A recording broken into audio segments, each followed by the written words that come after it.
5.6 মাত্রার ভূমিকম্পে আবার কেঁপে উঠল মিয়ানমার। থাইল্যান্ডের আবহাওয়া অধিদপ্তরের ভূমিকম্প পর্যবেক্ষণ বিভাগ জানিয়েছে, গতকাল শুক্রবার রাতে মিয়ানমারে একাধিক ভূমিকম্প আঘাত হানে। এসব ভূমিকম্পের মাত্রা ছিল রিক্টার স্কেলে 1.9 থেকে 5.6-এর মধ্যে। সবচেয়ে শক্তিশালী ভূমিকম্পটি অনুভূত হয় রাত 10টা 25 মিনিটে, যার মাত্রা ছিল 5.6।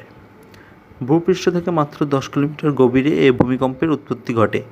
এটির উপকেন্দ্র ছিল থাইল্যান্ডের মায়েংহনসন প্রদেশের মুয়াং জেলার উত্তর-পূর্ব দিকে, প্রায় 276 কিলোমিটার দূরে।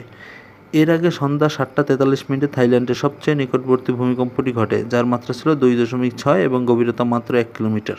এটি মায়েংহনসনের পাংমফা জেলার প্রায় 40 কিলোমিটার দূরে অবস্থিত ছিল। থাই ভূমিকম্প পর্যবেক্ষণ বিভাগ জানিয়েছে, এসব ভূমিকম্পের কম্পন মায়েংহনসন ও আশেপাশের এলাকায় অনুভূত হয়েছে, তবে এখন পর্যন্ত কোনো ক্ষয়ক্ষতি বা বড় ধরনের প্রভাবের খবর পাওয়া যায়নি।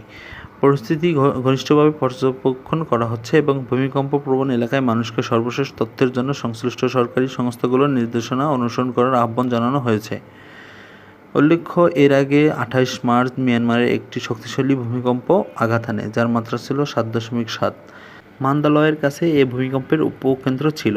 এতে প্রায় 3,500 মানুষ নিহত হন এবং হাজার হাজার মানুষ ভবন ধসে পড়ে। রাস্তাঘাট, টেলিযোগাযোগ ব্যবস্থা ব্যাপকভাবে ক্ষতিগ্রস্ত হয়। উদ্ধার কার্যক্রম চলমান থাকায় মৃতের সংখ্যা আরও বাড়তে পারে বলে আশঙ্কা করা হচ্ছে।